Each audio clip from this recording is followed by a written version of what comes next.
وغیرہ بھائی ہمارے نوجوانوں کو اکثر عشق ہو جاتا ہے، اور اس عشق کے اندر وہ اتنے مبتلا ہوتے ہیں کہ وہ سمجھ بیٹھتے ہیں کہ اب ان سے ہی، جن سے ان سے عشق ہو گیا ہے، ان سے ان کا نکاح ہوگا.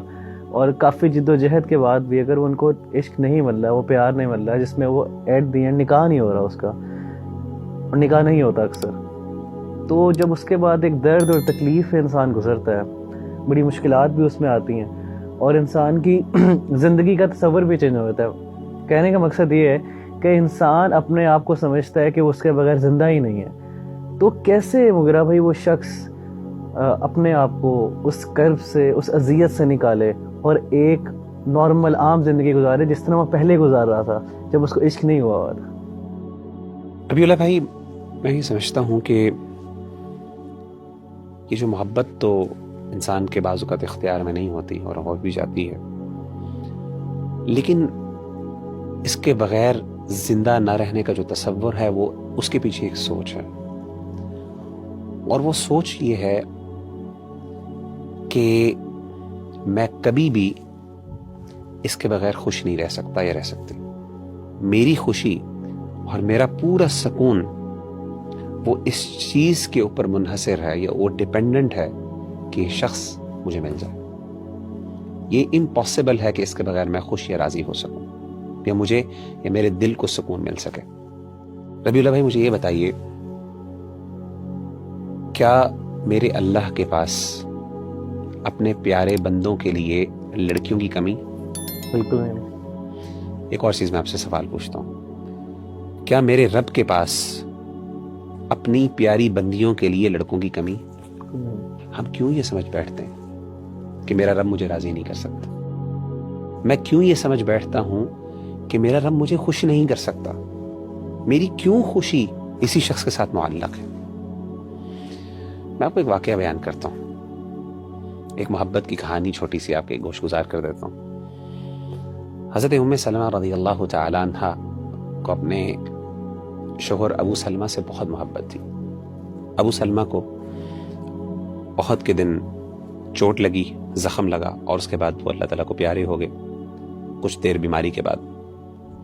تو اللہ کے رسول صلی اللہ علیہ وسلم ان کی عیادت کرنے آیا کرتے تھے، اور جب اللہ کے رسول صلی اللہ علیہ وسلم کو یہ پتہ چلا کہ ابو سلمہ دنیا سے رخصت ہو گئے ہیں، تو آپ نے حضرت ام سلمہ کو ایک دعا سکھائی اور کہا، آپ یہ کہیں انا للہ و انا الیہ راجعون، کہ ہم سب اللہ کے ہیں اور اسی کی طرف ہم نے لوٹ کے جانا ہے. اور ساتھ یہ بھی کہ اللہم اجرنی فی مصیبتی واخلف لی خیرا منہا، کہ اللہ جو مجھ پہ تکلیف آئی ہے تیری طرف سے، اس تکلیف کو رائگاں نہ جانے دینا. کیا مطلب ہے؟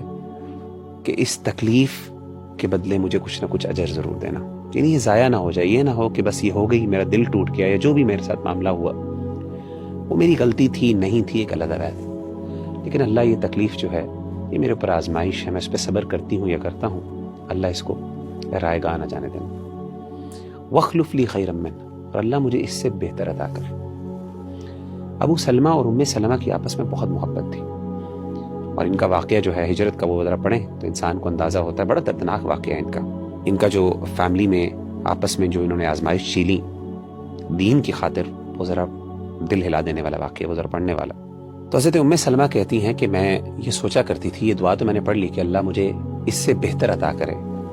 کہتی مجھے یہ سمجھ نہیں آتی تھی، یعنی میرے دل میں جو ابو سلمہ کے لیے محبت تھی وہ کون شخص لے سکتا ہے؟ کہتے مجھے یہ بات ہضم نہیں ہوتی تھی، مجھے سمجھ نہیں آتی تھی کہ کون ابو سلمہ سے میرے لیے بہتر ہو سکتا ہے. انسان بھی یہ سمجھتا ہے محبت اور عشق میں کہ اس بندے کی جگہ کون لے سکتا ہے، اس سے بہتر کون ہو سکتا ہے. اصل میں یہی سوال ہے. تو کہتے لیکن میں پھر بھی اس پر اعتماد کرتے ہوئے، توکل کرتے ہوئے دعا پڑھ لیتی، اللہ مجھے بہتر عطا کر. میرے نبی نے کہا کہ مجھے بہتر مل سکتا، میرا رب کہتا ہے کہ تجھے بہتر مل سکتا. مختلف رشتے آئے، سیدنا ابو بکر کے آئے، بڑے لوگوں کے رشتے آئے، نہیں مطمئن ہوئی، یہاں تک کہ اللہ کے رسول صلی اللہ علیہ وسلم کا رشتہ آ گیا. جب اللہ کے رسول صلی اللہ علیہ وسلم سے آپ کی شادی ہوئی ام سلمہ کی، کہتی ہیں سبحان اللہ، مجھے اندازہ ہوا کہ واقعی میرے رب کو پتہ ہے کہ مجھے اس سے زیادہ خوشی مل سکتی ہے اور مجھے ملی. تو اصل بات یہ ہے کہ یہ جو سمجھنا کہ میرا رب مجھے راضی نہیں کر سکتا، میں سمجھتا ہوں کہ یہ ہم نے اللہ کی محبت کو اور اللہ تعالیٰ کی قدرت کو پھر سمجھا ہی نہیں۔ انسان کو دعا کرنی چاہیے، جیسے استخارہ کے آخر میں آتا ہے نا، اللہم رضنی بہ، اللہ فیصلہ تو کر لے، میں تیرے اختیار میں دے دیتا ہوں یا دے دیتی ہوں، لیکن اللہ پھر میرے دل کو بھی ٹھنڈا کر، میرے دل کو راضی کر دے۔ تو یہ اللہ سے دعا مانگنی چاہیے، انشاءاللہ اللہ تعالیٰ بہتر عطا کر دے گا۔ اللہ پہ ٹرسٹ کرے انسان۔